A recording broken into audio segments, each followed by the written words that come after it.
everybody, this is Mandy with Mandy's Adventures, and today we are at the Wildlife Museum here in Chinook, Montana. This beautiful wildlife museum is finally open and I cannot wait to go in and see what's inside. We have two special guests with us. We have Bonnie and we have Bill, that are two important people to this museum, and we are so lucky that they are going to be with us. They are going to give us some history about this museum and tell us a bit about it. I'm taking you on this adventure to see a little bit of what's in there. You need to come here for yourself. I'm not waiting anymore. I am so excited. I'm going and I'm taking you with me, so let's go.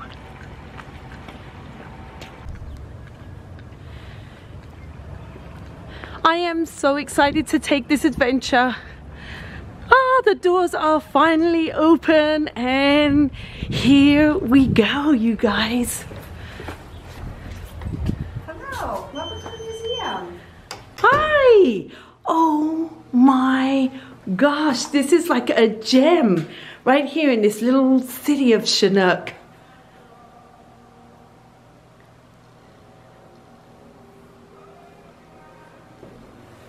My name is Bill. I'm a director for the Blaine County Wildlife Museum. Approximately in 1991, Scott McKenzie and I got together to figure out what we could do with the Blaine Theater. We asked the bank if they would give it to us, and they agreed to a 4-year contract where they would give us X amount of dollars for 4 years until the building was ours. The first board of directors, Scott and I were both there, but he passed away last year. We tore out the inside of the building. A lot of the work we did inside. The city of Chinook gave us a $25,000 grant. In the 90s, sometime middle to late, there was a wildlife museum in Livingston, Montana. 4 of the directors flew down there and we purchased a lot of the animals that we now have on display in the museum. We went to work and sent in a grant for tourist money. And the first year we sent it in, we did not receive any, nor the second year. But the third year that we sent it in, we got enough money to do our buffalo jump, which is still probably the most popular exhibit that we have in the museum. We've had about 21 dinners that raised money, which also goes to running the museum and put away 4 future exhibits, 5 exhibits funded by the state of Montana, and the other one was filed by Murdoch Trust Fund. And consequently, we are to the point where we're at right now. Hoping maybe to enlarge if we possibly can. We're working on it, and COVID has kind of set us back. There are all kinds of people that do help us. The donations are great from different people, different families that spent a lot of money in our museum. It's a typical small town attitude that people love to help whatever they can. Bill, if people not in our area want to donate to the Wildlife Museum, how do they go about that? They just contact one of the directors or the museum itself, and we will help them through the process. Anything that they donate, if it's cash, fine. If they want to donate to an animal, fine. If they do donate to an animal, and that animal will have a plaque and their name on it for everyone to see.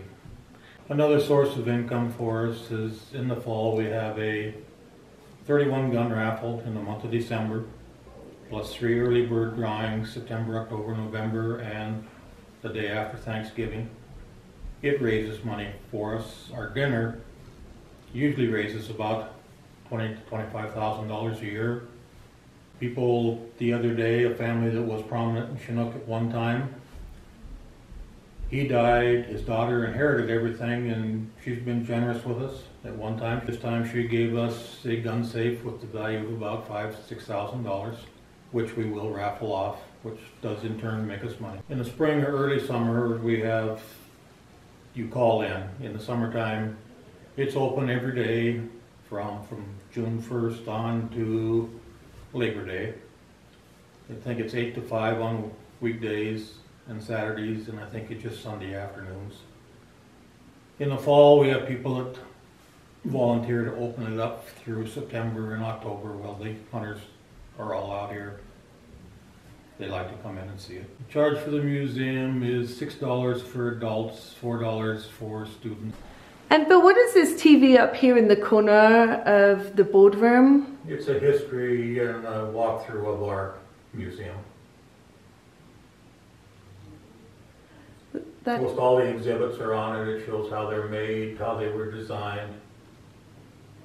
That's a drawing that they first did before they came here. They did one of our 3 major exhibits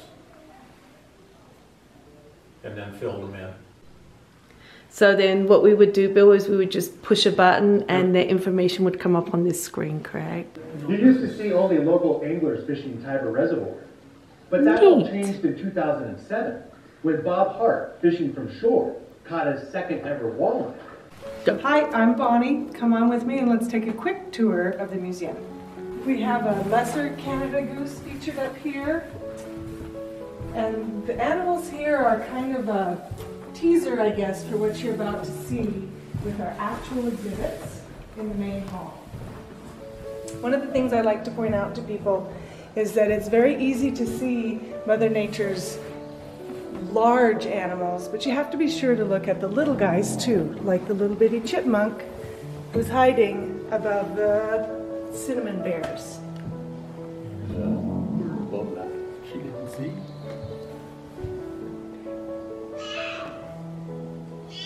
Okay, that is an animal, right? That is an animal, yeah. We have natural sounds to reflect the animals that you're looking at.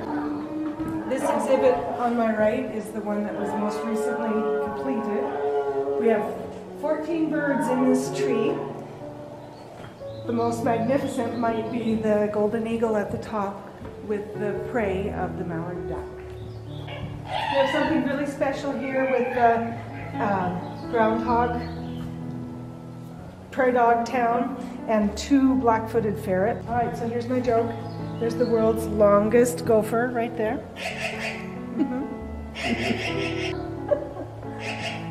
And we're coming up to one of the most spectacular exhibits in the museum, which you're not going to see entirely on the screen, but we have a buffalo jay. There's much more to it than you're seeing right here, but we want you to come and experience it for yourselves. We have a grizzly and moose encounter near the buffalo jump. We have another big favorite is the wetlands exhibit, including a beaver lodge and dam and some beaver kits inside their lodge. There's just a quick glimpse There you go. of this beautiful, beautiful wildlife museum. Wow! Who is this guy? I like to tell children not to worry, he just has a bee up his nose. Oh my gosh! Could you imagine meeting him in an alley? Oh! Now this room will be our educational room. We have some exhibits here that explain the taxidermy process. And other than that, we have a lot of birds here, and we have a video on loop that features an awful lot of fish, wildlife, and parks, PBS, educational videos.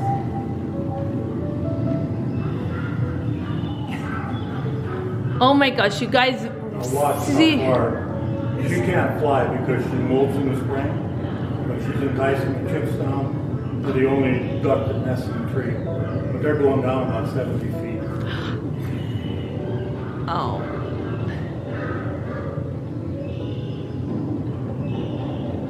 Oh my gosh. They will never go back to the nest.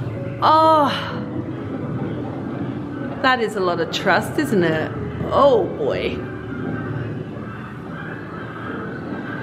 I think this is the reason my mother used to say, you're young, you'll bounce.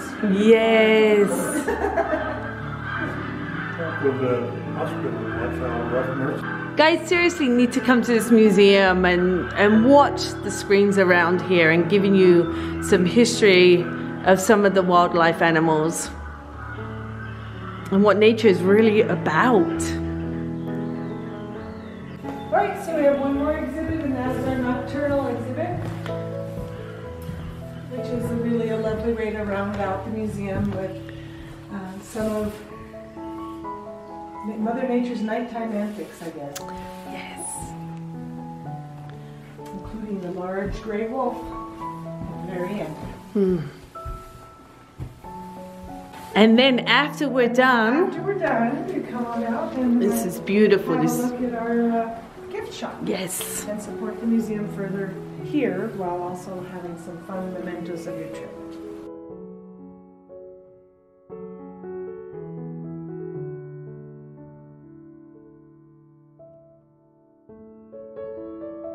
Many of the items in our gift shop are Montana made, and some are even local artists from the High Line.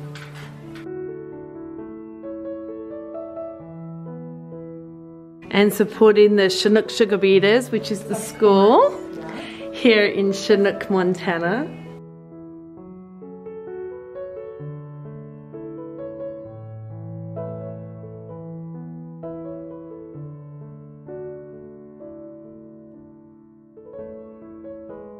So come and see us very soon. We'd love to have you here. Well, that was it. I could spend so much more time in there. I think you have to go around not once, not twice, not 3 times, but a lot more times in order to see everything. What a beautiful, beautiful museum, and there is so much to see in there. There is so much educational stuff. There are screens around the museum that tell you about the animal. You can read the plaques about the animals. It is just fascinating. I just loved it in there. If you are in the Chinook, Montana area, you seriously need to come in here and take a look around. There is so much to see and do. And I especially want to thank Bonnie and Bill for spending their time and taking us on that tour and telling us some history about the museum. Remember, I just gave you a little glimpse of what this beautiful museum has to offer. You need to come to this museum yourself. The video doesn't do it justice. You seriously need to come. So until our next adventure, take care, love one another, and I'll see you soon. Bye.